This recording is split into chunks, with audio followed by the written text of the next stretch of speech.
Okay.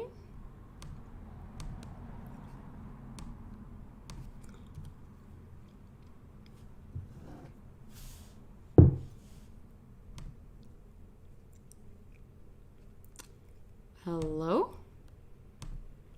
Wait, I can't find it back on chess 24 though. Wait, where's the live stream? Ah, here we have it. All right, awesome. Hello guys. Hello, welcome. All right, it's going great. We're live. Hello everyone. Welcome back to a new week, new coach stream. My name is Sofie Huttl. Nice to meet you. And yeah, so today, what's on the menu for today? We're gonna be looking at pawn endgames, pawn themes. So this week it's all gonna be about endgames. I think you've already seen some endgame themes this week. I'm not sure, and also some others which will follow up this week as well. But for my class today, we will be looking at pawn endings, pawn endgames, all you need to know about pawns. And yeah, so when talking about pawn endgames, it's important to know some rules, some stuff, some general knowledge when you run into a pawn endgame. So if you're new to chess and you've played some online games and you've had pawn endgames and you're like, what the hell should I do here? What do I do? I'm like, I have a pawn, but the king just grabbed my pawn and I lost my pawn and it was a draw. Oh, what do I do? Well, there are some important rules and things you should know in pawn endgames, such as opposition. So if you've never heard of that word, if you don't know what opposition is, and you're just sitting there in your chair, in your couch, in your bed, whatever you are, wherever you are, and you don't know what opposition is, well, then I might suggest you to stay here, listen to this class, and follow along so you know what this is, and also some other stuff about pawn endgames.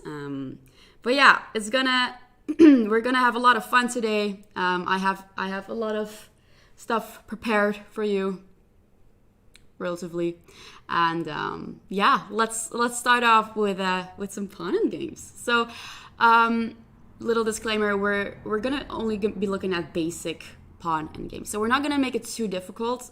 We're also not gonna be combining it with other pieces such as pawn plus knight or pawn plus rook with queen, bishop. No, it's only gonna be pawns on the board, and yeah, that's what we're gonna be emphasizing on, and some basic pawn endgames. And then at the end, we're gonna have some harder exercises. We'll see about that. But yeah, all right, let's follow along and let's dive into this class straight away. And yeah, let's look at this first position. You can see on your screen, and as you can see, we have a king and a pawn versus king. So white is up a pawn. I meant to say pawn. Sorry, white is up a pawn.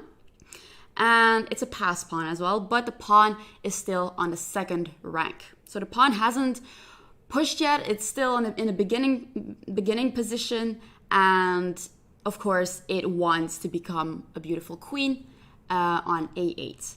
So my question for you is, well, it might be an easy question, but I'm gonna ask it anyway.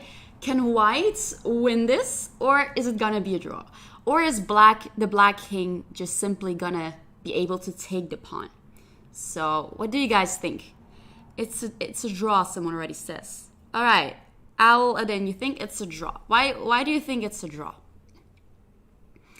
So you think that the black king can be in time to grab the pawn, right? Maybe you can consider calculating or counting the moves. So it's not a draw. Otherwise I wouldn't ask you that. Or maybe you forgot that the pawn can push up till 2 moves.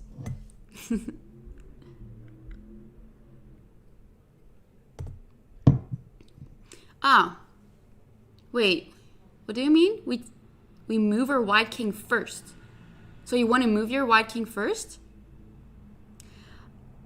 I wouldn't move your king, because you really want to you really want to push your pawn as fast as you can. So, okay, of course, here is winning for white because you didn't see a2, a4. Yeah, the pawn can push forward like 2 moves. So the pawn doesn't have to go to a3.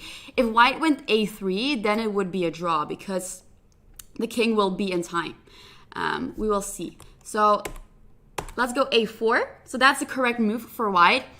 And just by simply calculating moves, you will find out that the pawn will be in time and the king cannot. And how do we see this immediately? Because if for example, you're playing a game and you're low on time and you don't want to calculate all these moves, well, you can just apply a simple rule, and that's the rule of the square.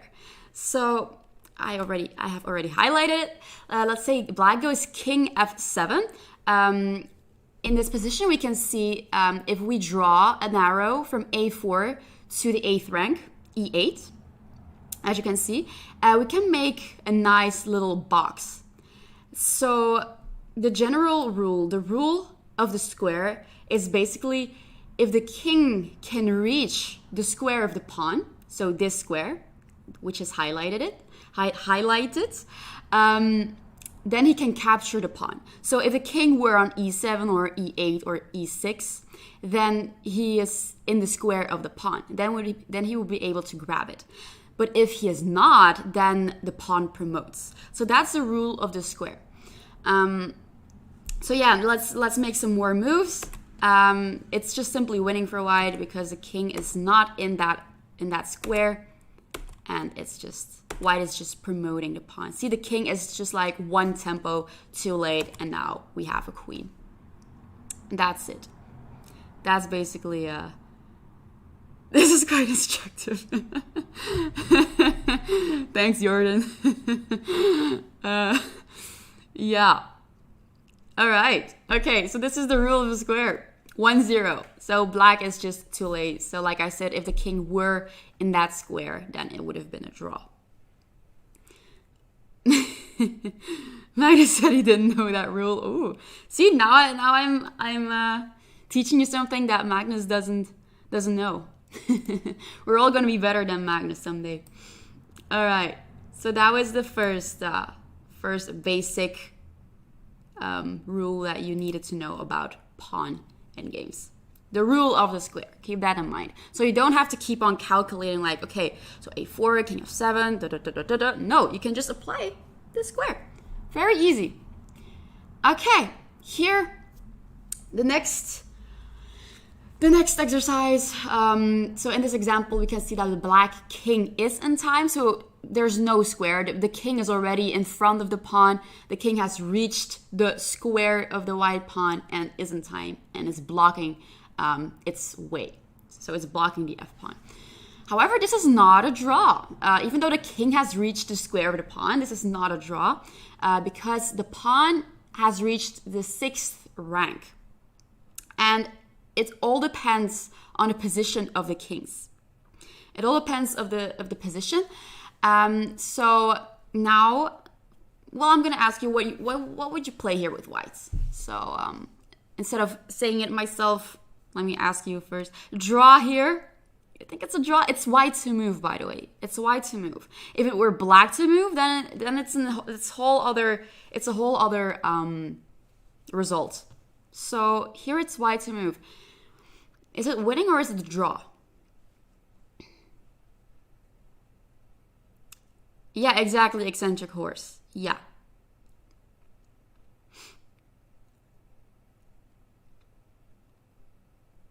You thought it was white to play. It is white to play here. It is white to play, but it's not a draw.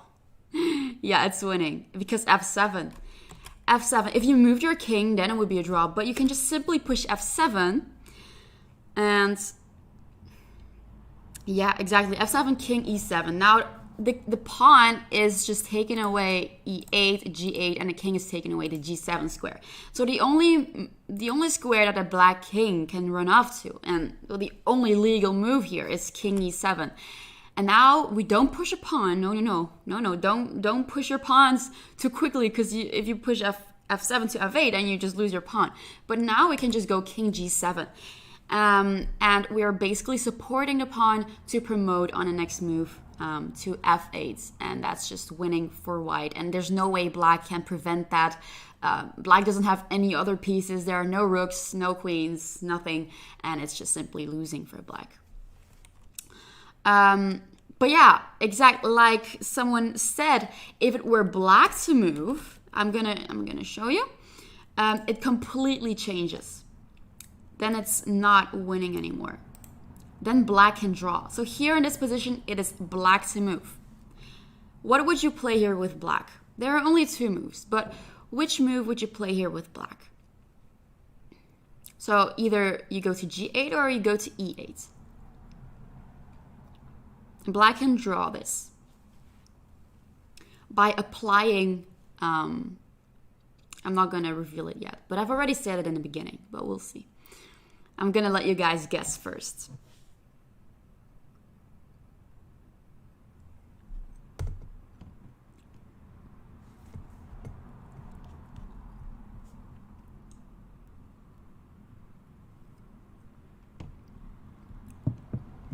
Yeah, exactly.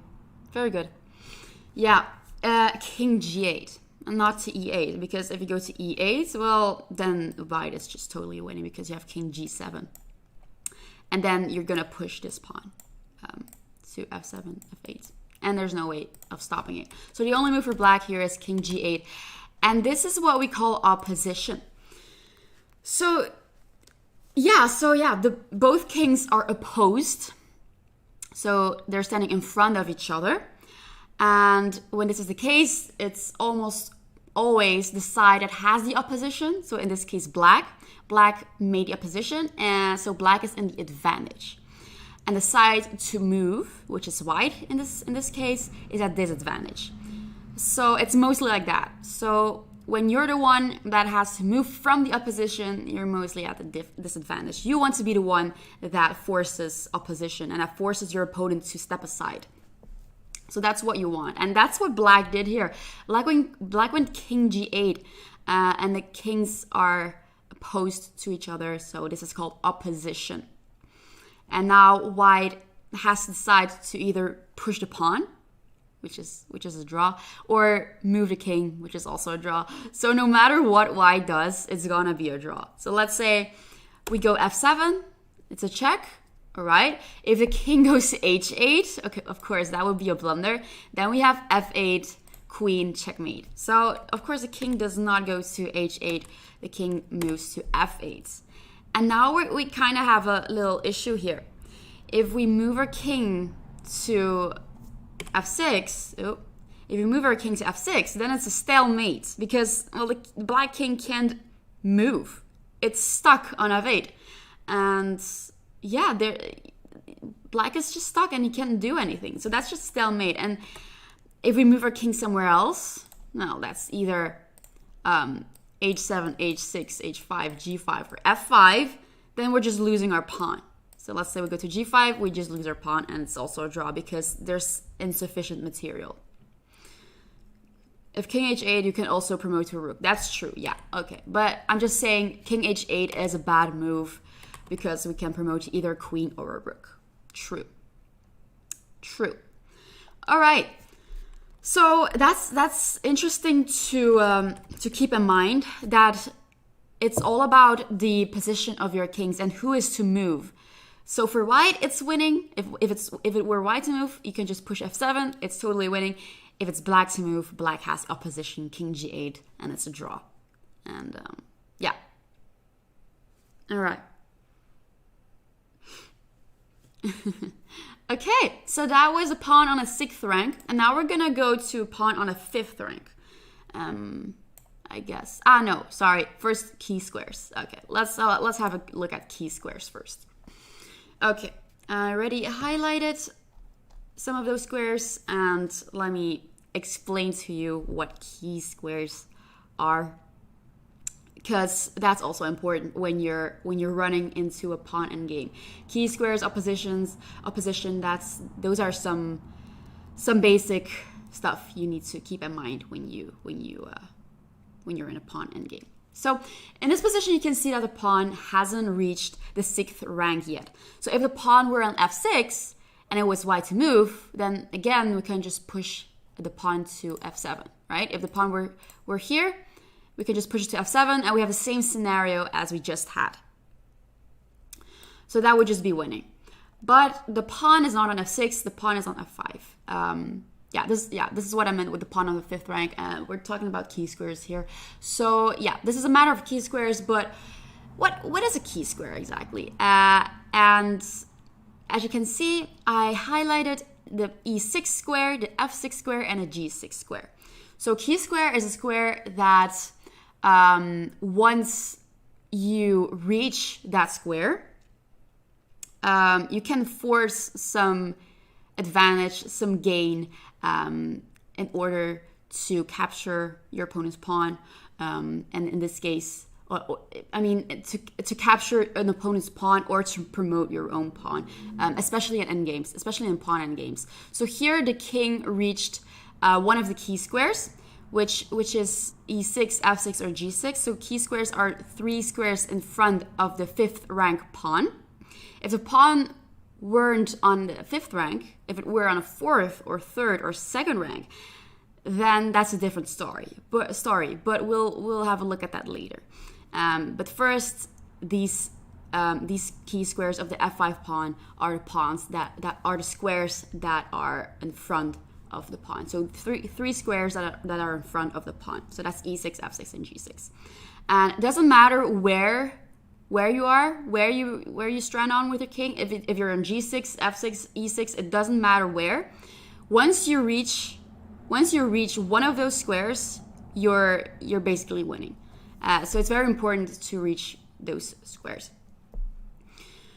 So yeah, we occupied one of those squares where we have our king on e6, and now we are winning. So let's make some moves for black. So black, let's say, goes, it's white to move. Yeah, king f6, it doesn't matter. We're on the key squares, we're winning. And now black goes king e8, because here again, we have opposition. And the black king is forced to step aside. Yeah, king f6 wins for white because, well, we're on a key square, and 2, we're having opposition. So the black king will have to decide either to go to e8 or g8, and it's just winning no matter what. But let's make a little mistake for white. If white pushes f6, and now it's black to move, we have the same scenario as earlier. If it were white to move, like I said, we can just push f7 and it's winning. But if it's black to move, then again we have king e8. Black forces the opposition. We have to do something about it. Well, f7 will lead to stalemate, as we just saw. So not f6, because you don't need to push your pawns too fast. Try to think first before you make a move. So f6 would be a mistake, and of course this is opposition, and we just win by putting our king on g7 and push our pawn. It's just easy as that, easy like that. So yeah, those were the key squares, and those were the key squares for a pawn on a 5th rank. All right,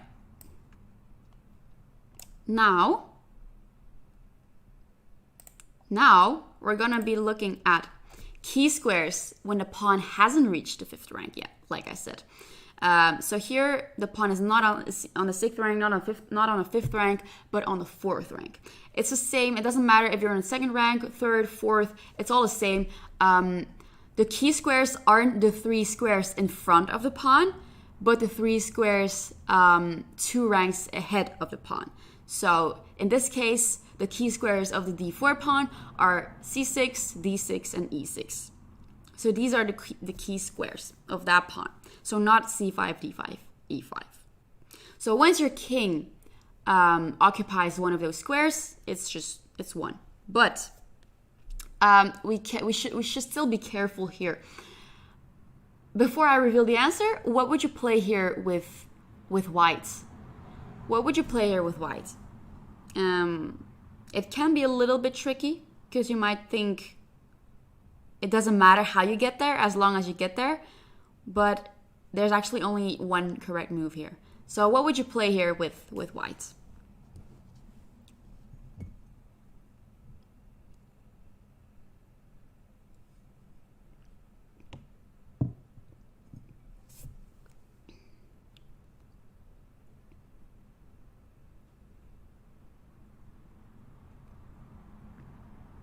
You want to push d5. Well, once you push d5, the key squares are still c6, d6, e6, but it's going to be much harder to get your king on one of those squares as the pawn is kind of blocking your king. So you might not want to push that pawn too early. Like I said, don't push your pawns if you're not sure about it.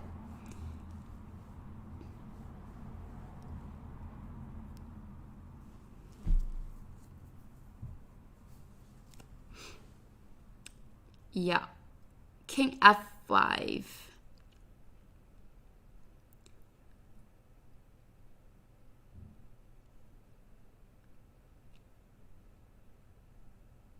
King f5. Yeah. I kind of know what you want to do. You want to go to e6, right? Because, like I said, you should just reach one of those squares. Like, it doesn't matter which one, as long as you get one on one of those, it's winning. But if you go king f5, okay, it's the same. If you go f5 or e5, it's the same idea. You want to go to e6, right? So let's say I have already put this variation in my notes. King e5, it leads to king e7 with opposition. So if you go f5, it's the same story. We have opposition, and we do not want opposition. We want one of those key squares. So now it's not going to be much harder for white to get on one of those squares, as you can see, because a king is protecting this. So, and the king will just simply follow you. If you go to e5 with ID to go to d6, then king just follows. King e7. King d5 with ID to go to c6, king d7. And that's very annoying. So we do not want to put our king on e5 or f5, but instead, many of you have guessed it correctly, we go to d5. d5, and now the idea after king e7, it's not a position. We can go to c6. And now we have reached one of those squares, one of those key squares of the pawn, c6, because for the black king, it's too far to protect the c6 square. It's too far. So for white, the best way to reach one of those key squares is to go to c6. So that's the best square for the white king in order to occupy a key square. And yeah, now the pawn will simply promote. So king d8, let's make some more moves, but you will see again here a position. White is forcing black to step aside, not the other way around, otherwise that would be kind of annoying. King c8, we go king e7. We don't have to keep on following the king. We don't have to keep on going to c6 and force opposition, because, well, if you keep on moving around, at some point you're going to have a threefold repetition, which we do not want if we're winning, right? So now we can just go king e7. And what is king e7 doing? It's kind of blocking black to move back to d8 and stand in front of this pawn. And also you're kind of supporting this pawn to push. So king e7, it's also taking away d8, d7, d6 for the black king. So let's say black goes king c7, which makes sense. Wants to get closer to the pawn, but it's not going to help because after d5, we're just simply going to push that pawn and make a queen. So that's it. So yeah, it's important to play king d5 and not king f5 or e5. So yeah, that's when the pawn hasn't reached the 5th rank yet.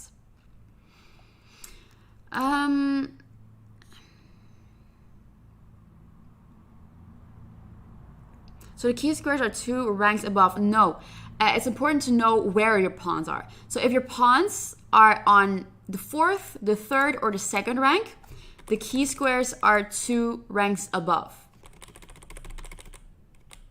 So here, so 4th, 3rd, 2nd, 2 above. And if the pawn has reached the d5 rank, the fifth rank, then the key squares are the three right above the pawn. So c6, d6, and e6. So these are the key squares. Okay, I hope that's clear. I hope so. Okay. All right, here a funny little example to show you something. You might think, what the hell is this? What is this? But it looks like black is winning, right? Because black is up like 6 pawns. Of course, this position you will never get in an actual game because it's not possible to have all of your pawns on the H file. But just to show you how these pawns are not that strong, actually. Okay, so question, is it winning for black or is it just gonna be a draw? Will black find a way to win? Or do you think white will manage to draw? What is that? Yeah, it's a kind of well-known example. I've seen it a lot, but just to show you something. I'm not gonna reveal it yet, but you'll see. You guess it's a draw. Why do you guess? Why do you guess? It has something to do with the H file. Pawns on the H file. It has something to do with that.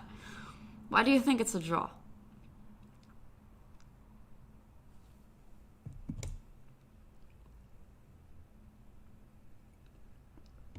Isn't that a bit unrealistic? Yes, it's unrealistic, but just to show you something.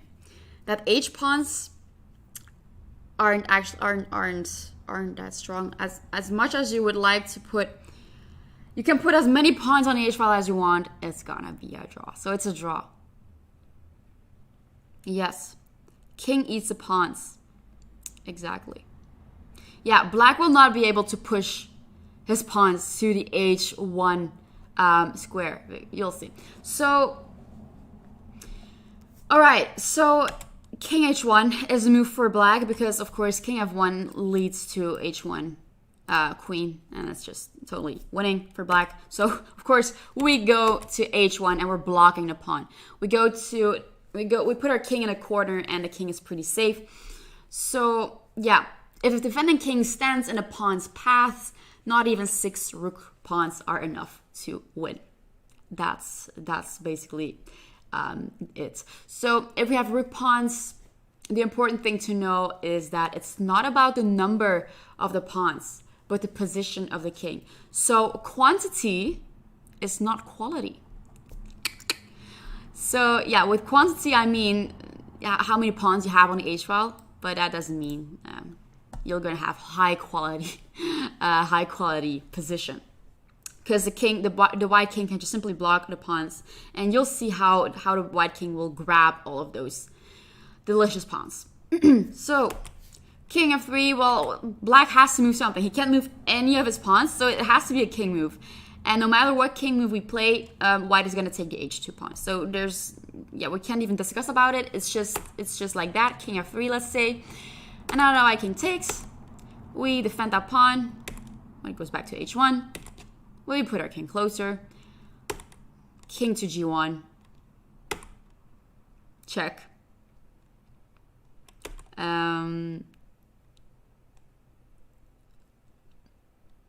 Yeah, it's also the draw. Yeah, okay. I mean, yeah, H file, A file. I mean, on the side of the board, the edge of the board. King H1. Now we go back. Well, if we went to H3, let's say it's a stalemate. So yeah, let me accelerate this a bit. So it's just gonna be a draw, as you can see. There's no way for black to promote any of his pawns. He's pushing all of it, but there's just no way. So yeah. And now after H2, again, stalemate. It's stalemate. There's just no way. You can put as many pawns on the H file as you want. Be free to do that, but it's gonna be a draw.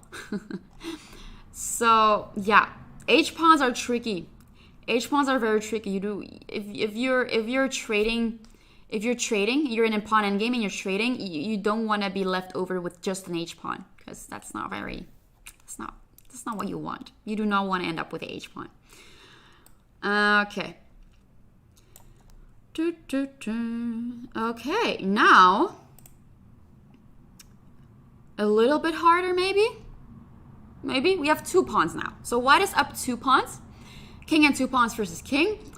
And we have a knight's pawn. So what do I mean with knight's pawn? The pawns are on the file of where the knight is supposed to be in the beginning position. So yeah, this is a knight's pawn on the B file. And important to know is that this could involve stalemate motives, knight's pawns. But anyway, it's white to move. What do you suggest here? And this is gonna be about tempi. So tempo moves. I hope you know what that is. So it's white to move. It's white to move. So what move do you suggest here with white?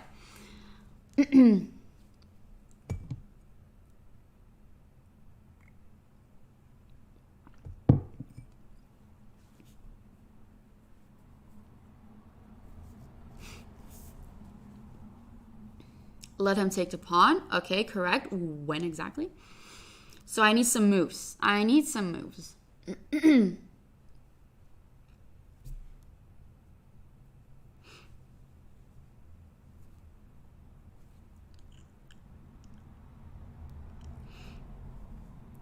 A drawn position.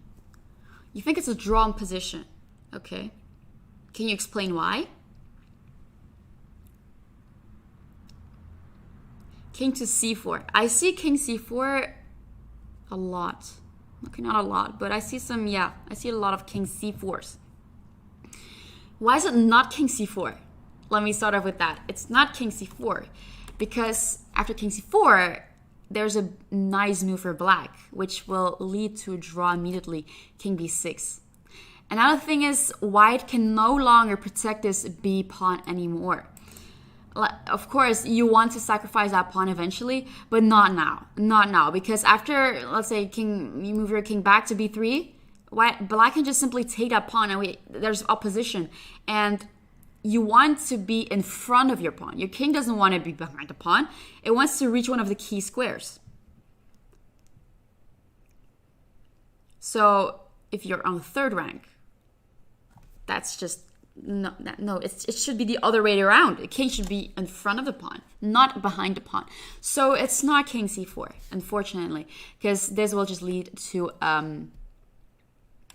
a useless pawn loss, which we do not want. And exactly, it is king c3. It's king c3 here.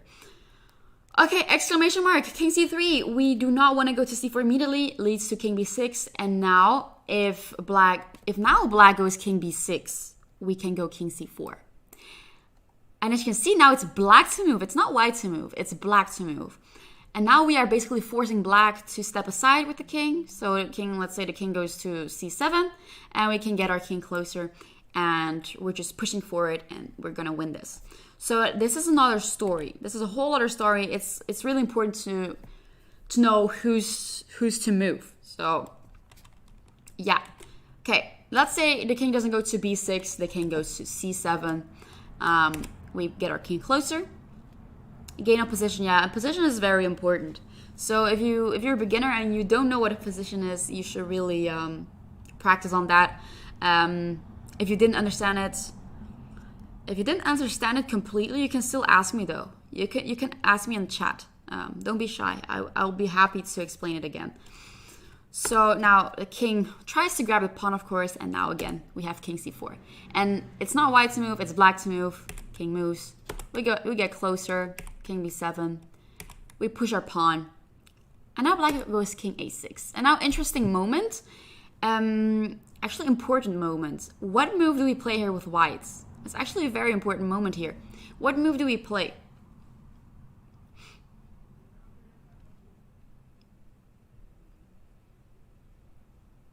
What move do we play here? Because you have many moves, actually. You have 2 pawn moves, and you have several king moves. King c6 is stalemate. That's very well seen. Yeah, it's not king c6.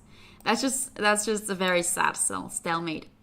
It could happen in maybe in bullet or something. Like, oh, king c6, push a b pawn. Oh no, wait, there's another b pawn on b4. I forgot about this one. It's stalemate. Yeah, that's not good. Not king c6, unfortunately. A lot of you say b5. Ooh, b5, pushing that pawn. Okay, let's push b5. All right, let's see what happens. b5 check. Well, the only move for the only move for black is king b7. And now a same scenario as we had earlier. Now black is pushing white to step aside. So now the white king will have to give up on a b6 pawn, and will have to retreat. So let's say king c4 and takes. We go b4, and there's no way we can get on those key squares again, because the king will be in front of the pawn the entire time, and this is just gonna be a draw. So that is not good. It's not b5. So what move is it? I've already seen it. It's it's b7. Let's see if the Twitch chat has something to say. Not really. All right. You're just testing me. Exactly. It's b7. b7. And now you're threatening to promote your pawn to queen, and black is kind of forced to take that pawn to prevent that idea. And now we have a nice little move. We have opposition. And now we basically gave up on our extra pawn in order to have opposition. And now this king is standing in front of the less accelerated pawn, less advanced pawn. So this b pawn. And now we have a position, and yeah, it was very useful to give up on that pawn in order to have opposition. And now again, same as we already saw, let's say black steps aside, we go king c6. If king a6, we push b5, and it's just simply gonna be a win. Sorry, no, not b6, king a7, and then we just push the pawn. So yeah. Okay. So yeah, opposition, very important. Maybe don't offer a draw.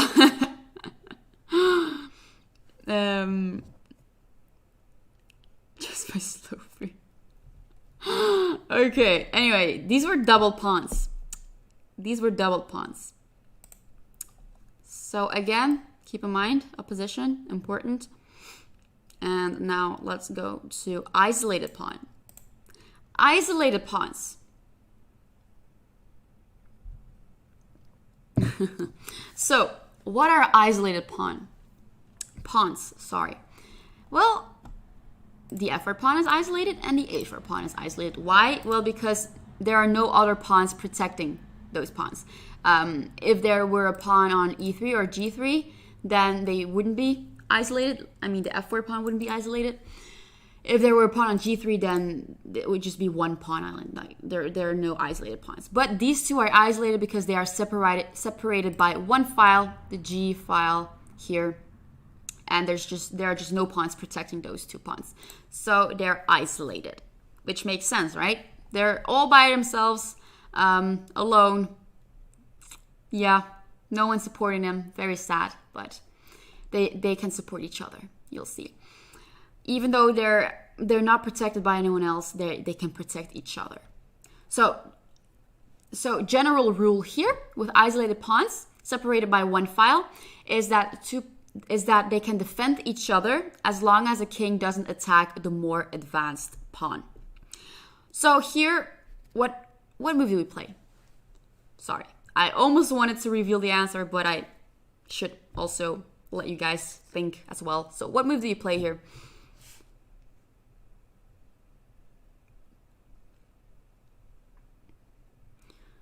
White pawns are maintaining social distancing.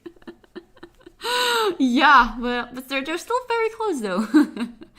Yeah, maybe the king should wear a mouth mask though. Yeah, pawn h5. Yep. King b2, someone says.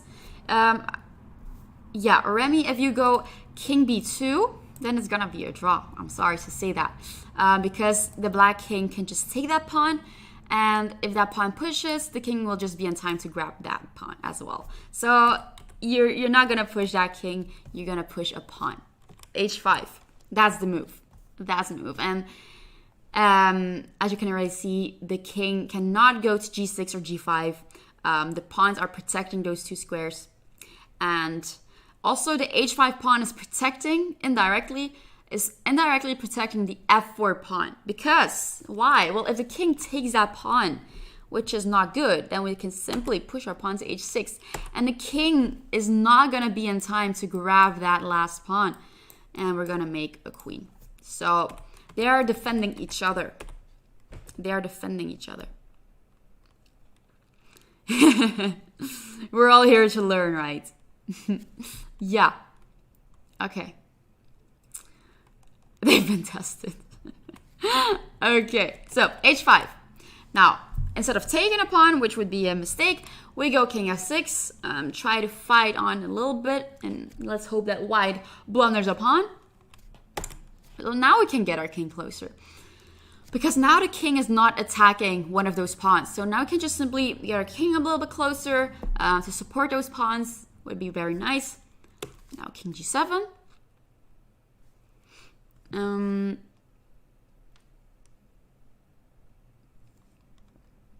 All right, have a nice day. I'm Polino. All right, now we push f5, and now the same strategy. The pawns are defending each other because no matter where the king goes, if the king goes to f6 or h6, we can push one of those pawns. So now in this scenario, we go king h6, and now we can do the same thing like we did earlier, f6. Yes, exactly. Pawn f6. And now the same story, if the king takes that pawn, we can push this pawn. It's gonna make a queen. So we cannot take it. We go to h7, let's say, and now we can get our king even closer. And now, let's say, king g6, h6, same story. If now king f7 or h7, we can just go h7. And there's just no way to prevent that h7 pawn from promoting. So there's, yeah, on the next move, no matter what, the pawn will promote to a queen. So yeah. Yeah, they're slowly rolling up the pawns. Yeah, the pawns are actually just supporting each other and defending each other, even though it's indirectly, not physically. All right. Okay, these were isolated pawns separated by one file. Now we're going to look at isolated pawns that are separated by two files. So, okay. Here we have black to move, so let's make the move king d5.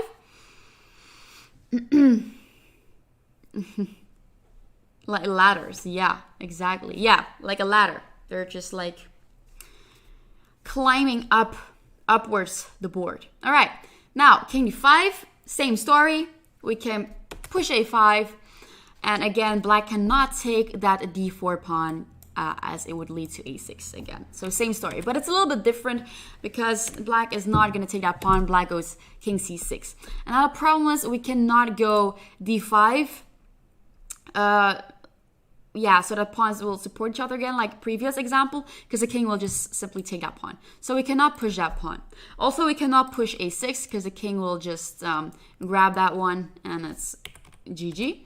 So our only move is... Oh, actually, we could... No, okay, maybe we could go a6. King b6. Okay, yeah, we could again get our king closer as well. Yeah, okay. Doesn't matter, yeah. As long as you don't push that pawn, we can get our king closer and get on one of those key squares. Okay, that also works. But king g2 here is a better alternative to play here. And after king f5, king b5, we get our king closer. So here it's okay to give up on this a5 pawn because you can get your king on those key squares. So you don't need your pawns to protect each other. You don't need to do the same like we had earlier. We can just simply get our king closer, get our king on one of those key squares, and it's still one for white. So yeah, d5 here would be a mistake because black can draw here by simply taking that a5 pawn, and after pushing, the black king is in the square. Remember, beginning of the class, the square which you can see here. The king is in the square. If the king is in the square, the pawn will be grabbed. If the king is outside the square, let's say on a6, then it's just promoting. So that's not what we're going to do. We're getting our king closer. Take, king e4, king b6, king d5, and now we got our key square on e6, and it's just winning. So yeah, exactly. Very good. All right, so not that hard. So we had isolated pawns separated by 1 file, and now that was by 2 files. And now we're gonna have a look at protected passed pawns. Yeah, we're gonna have a look at protected passed pawns. All right, so this is different from isolated pawns because these are actually physically protected. So the g5 pawn is protecting the f6 pawn, and there's no way for the black king to grab this g5 pawn. Even if the c6 and the king weren't there, let's say the king wants to grab the g5 pawn, that's not possible because once he grabs that pawn, the f7 pawn will run. So it's kind of toxic. You can't take it. So they're kind of defending each other. The pawns are kind of defending each other because there's no way to grab either one of those pawns with the king. Unless you had another piece, unless you had a rook or a queen or a knight or whatever, you can take that, but not with your king. That would be a mistake. All right, here, yeah, so protected passed pawns can really force your opponent to stay with those pawns. So here the king will have to stay with those pawns if the king moves. If the king has the idea to go to, let's say a6, some random idea, then this pawn will push, which is not what we want. And it basically gives our king more freedom to move. Because this king is just stuck here, and this king can do whatever it wants. So, we can go king d4. We can go to king d4 and maybe grab the c6 pawn. And black is kind of stuck there. But he can go to d6 though. As long as the king stays in the square, it's fine. So if the king is outside that box, then it's not good. So the king on d6, the king can only stay on e6 and d6, or d7, whatever he wants. But it has to be in that square of the pawn, and also if he wants to protect that pawn, the best square for the king is on d6, basically. Preferably, the black king would love to stay on d6 because it's protecting the c6 pawn and also blocking the f pawn from promoting. So now we get our king to c4, trying to grab that pawn. But of course, black is also forced to make a move. Black is forced to make a move, so let's go e6. Now we get a little bit closer to grab that c6 pawn. The king will have to defend it. And now, what can we do now? What can we do now?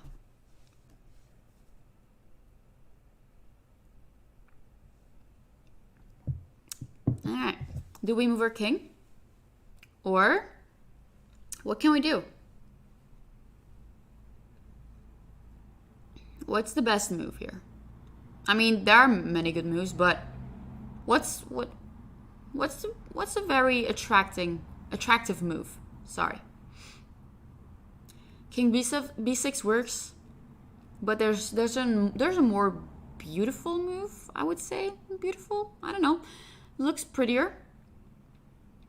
Yeah, f7. You're basically forcing the king to go to e7 to stop that pawn. And now you're allowing white to grab that pawn. And it's winning because now the king gets the opposition.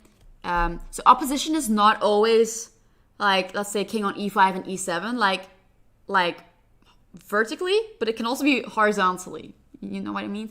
So yeah, this is also opposition because now the black king is forced to step aside from the opposition, and we get closer. And we can grab the g6 pawn, and it's just winning. If it were an h pawn, then it would be a whole other story.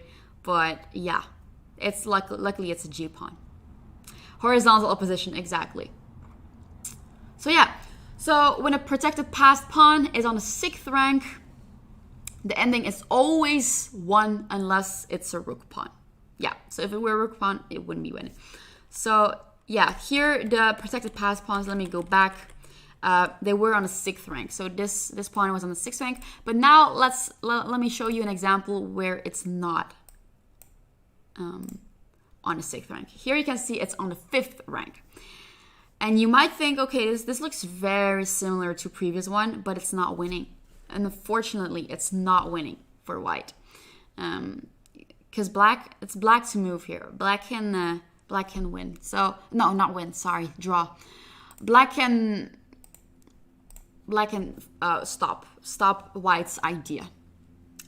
So what move do you play here with the black pieces? What move do you play here?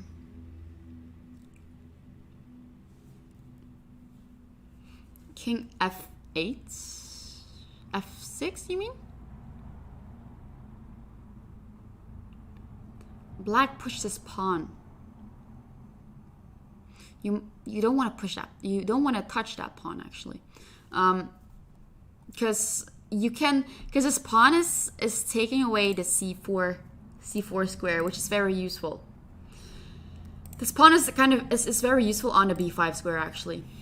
So once you push that pawn, it could be a target for white, and now it's winning for white because king d3, and now I suppose you want to go king d5. But keep in mind, you want to keep an eye on that pawn. You want to keep an eye on this isolated, protected passed pawn.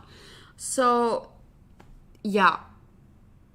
So white can simply go to c2, I suppose. So now you might think king c4 and then maybe push this pawn, but it's outside the box now. So you don't want to do that. So let's say you go to c6. If white goes to b3, we have opposition. But still, this pawn is a little bit annoying. If there were a pawn on f6, okay, but this pawn can just simply run. So if you go there, now it's outside of the box, and we can push f6. So it's not b4. Sorry, it's something else. It's king d5. Exactly, king d5, and the pawn is kind of taking away the c4 square from the white king. King d4. So the black king here can manage to stay inside of the square. So he will stay inside of this square, and the king can't even get outside of that. Even if he wants to go to d4, it's not possible. I mean, he can go there, but it's not possible to go to d4 or e4 because the king is taking away those squares. So yeah, the king is just inside of the square and protecting his own b5 pawn. And now king d3. You might think, all right, this is opposition for white, so white is gonna win. Well, not exactly, because the white king cannot penetrate like we saw in earlier example. Here we cannot go to get around that pawn and grab all of those pawns. It's not possible. Even if the white king wants to, let's say king c3 with the idea to grab that pawn, it's not possible because king c6 protecting it. We go there, we can still protect it. After we push that pawn, we can just grab it. And here we have opposition. So yeah, king f7 was taking all of the opposition, and it's not winning for white, which is very sad. Pawn push doesn't work, exactly. So yeah, black can just simply draw here. So it's a big difference with the passed pawn on a different rank, protected passed pawn. So yeah, that's just a draw because of the opposition. All right, I have a few more exercises. Okay, let me start off with this one.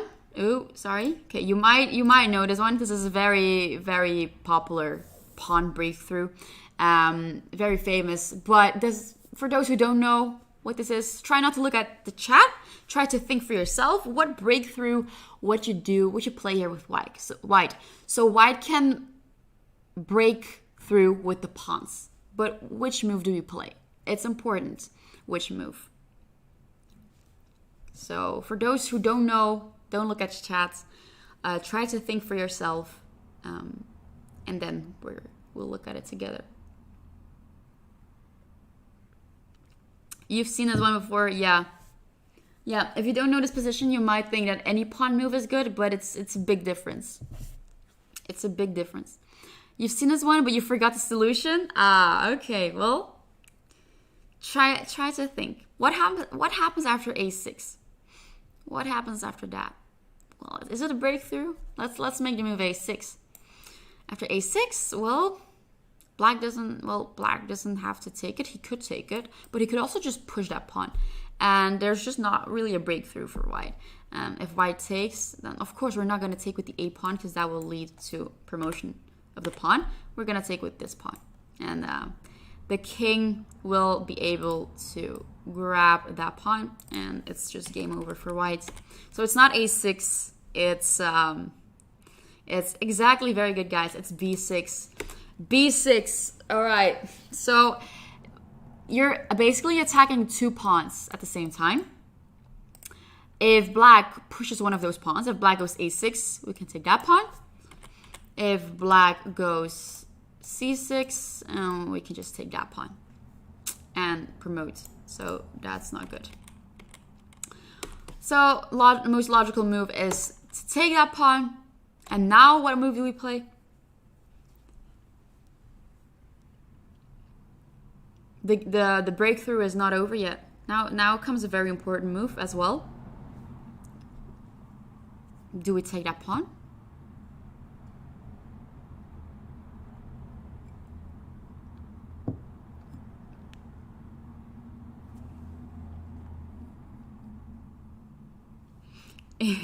Yeah, exactly. It's c6. We do not take the pawn. We go c6. So black has a choice to either take on a5 or on c6. I mean, come on, two free pawns. I'm just gonna. I mean, I won the lottery. I can take one of those pawns. Awesome. Yeah, let's eat it. Well, now white can just push a6, and yeah, two arrows. And the two next moves, we're gonna make a queen, and that's game over. And even if the black pawn takes there, we're gonna grab the pawn on b7, and this is gonna make queen as well. So that is a very famous breakthrough. So whenever you see these structures, whenever you have this, and you see that there are three pawns of your own standing next to each other like that, and three black pawns like that, you can push that.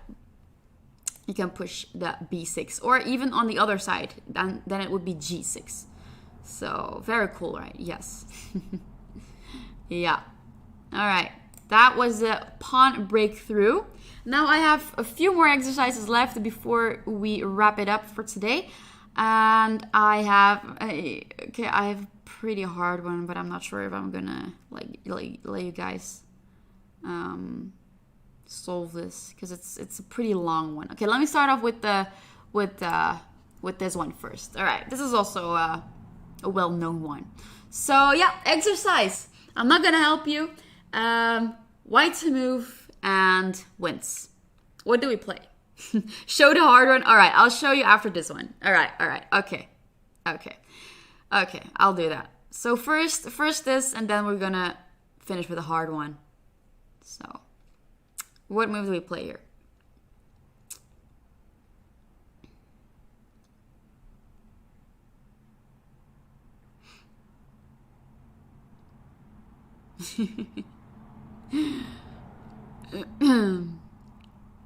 What do you think?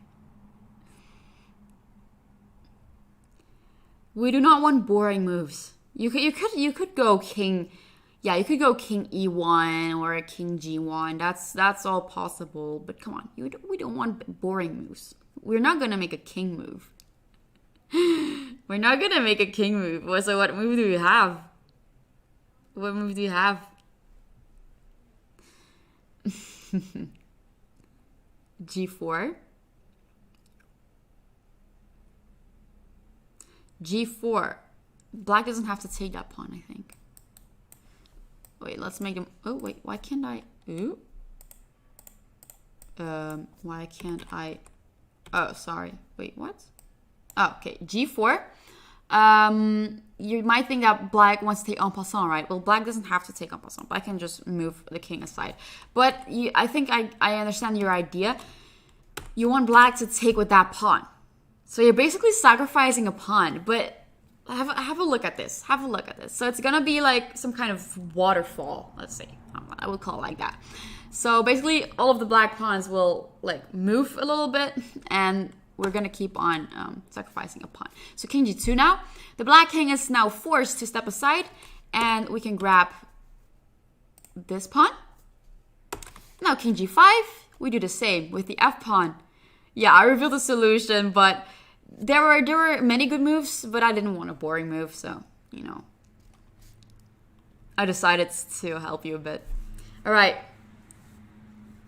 King g5. Now f4, same as earlier. We just do the same thing. We keep on doing that. It's like some kind of waterfall. So it keeps on. We keep on sacrificing a pawn. Black takes it. We take the pawn. King moves d6. Take, and we take. And now again we have a protected pass pawn and on the sixth rank. And this is just totally winning for white. After king moves, we can just go for a check. After king c8, we do not go king c6 because that'd be a stalemate.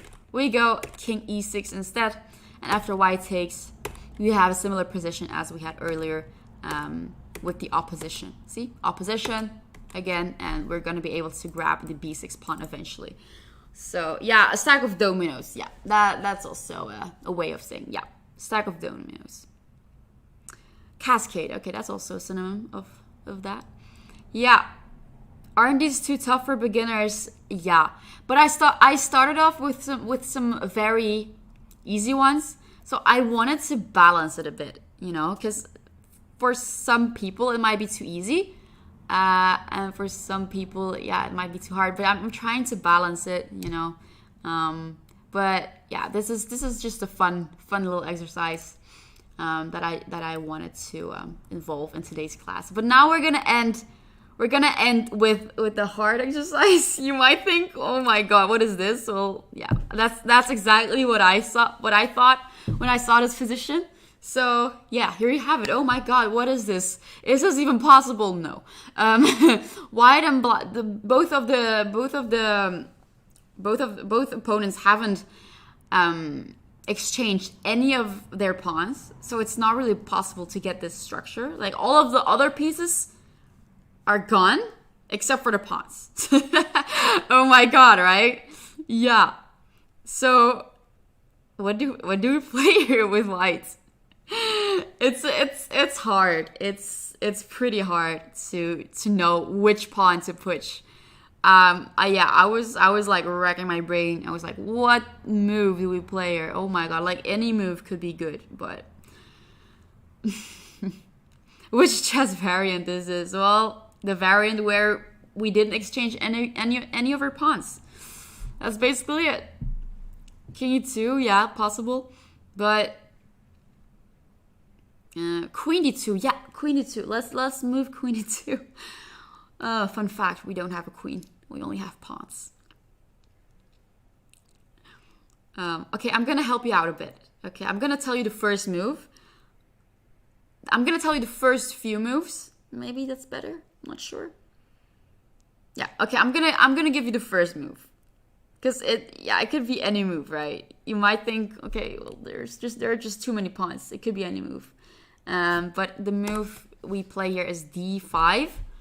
Yeah, this was actually a exercise I found in a giant book. I was just like scrolling through that book. Like it was like a book of 4,000 pages. And I was like, okay, let's find a nice exercise of pawn endgames. And then I came across this exercise, and I was like, wait, what is this even possible? Oh my god! So I was like, okay, let's get this game in today's class. Why not? But it's a bit hard, right? d5. It could be any pawn, but after d5, if black takes, we take. And now a mistake for black would be taking back. And now I'm going to let you think what move to play here with white. So here it might be a little bit easier because it's hard to know which pawn to start off with, of course. But now it might be a little bit easier because now we have exchanged some pawns. So tell me, what is your idea? Stannis versus Bolton. Game of Thrones, right?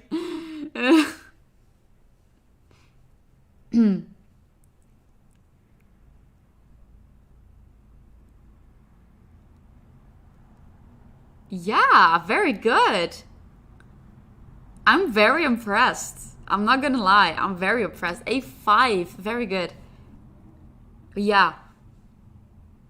No, after b5, if we push b5, then black is just gonna close position with a5, I suppose. That's a5 indeed. So after take, what do we do now? You need an aspirin. What do we do now? So we pushed a5 and now black took. What do we do now?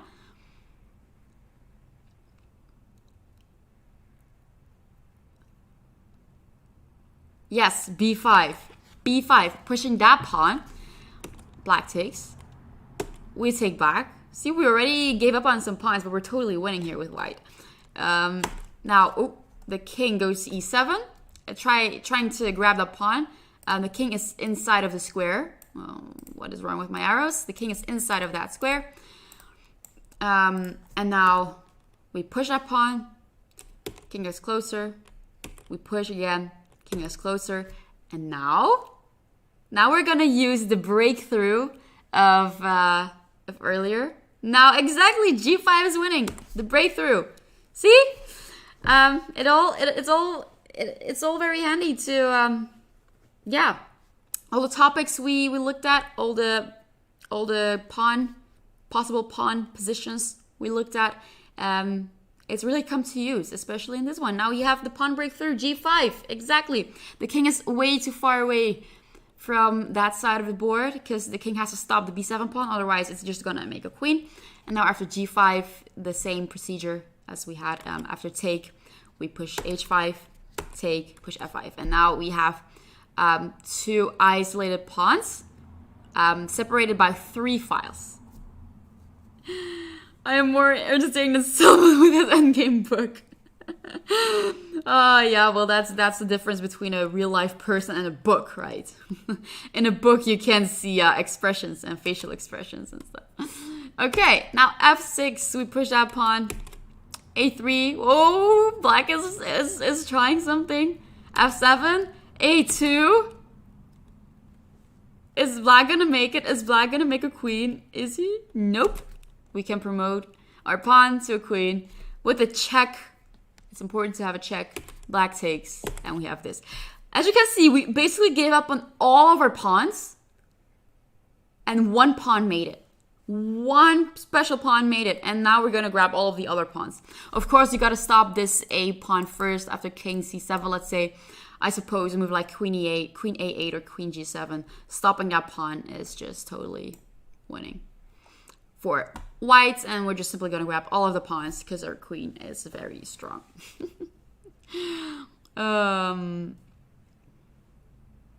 Could you explain why we can't start with b6 or g6? In the beginning, or where exactly?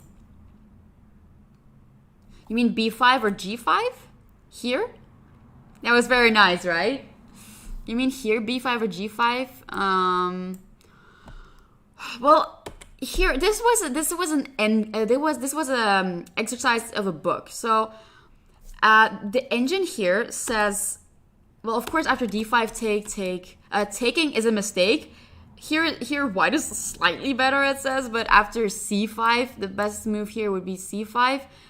We still have a5 though. Okay, never mind. But, okay, c5. Okay, it's still losing. Huh. Okay, anyway, well, it's too complex for me, too. Like, it's so complex. Yeah, but after b5, it's just not the same. So after, wait, let's say c takes. We don't really, yeah, we don't have the breakthrough. like we had with these 3 pawns on a6, b6, c6, and a4, b4, c4. Because the problem here is that there's a pawn on d6. So if your idea by pushing b5 is to have the same breakthrough idea, then it's not going to work, because after a5 with the idea to push c5, it's not going to work, because after take, we go there. Black can just simply take, and if we take back, even the king is close enough to grab that pawn. So there are just too many pawns. There are so many pawns. Too many pawns. It's giving me a headache. Oh my god. But luckily this position will never occur. I don't think anyone will ever have this position, but if you do, then, well, you might have to call it arbiter, because something went wrong. But yeah. All right, these were all the exercises I have for you today of pawn endings. I hope you liked it, and I hope it was entertaining for you to watch and instructive as well. And fantastic lesson. I'm glad to hear that. I will see you again on Wednesday next Wednesday, with more coaches, another class, and yeah. All right. I'll see you later, guys. Bye bye. Have a nice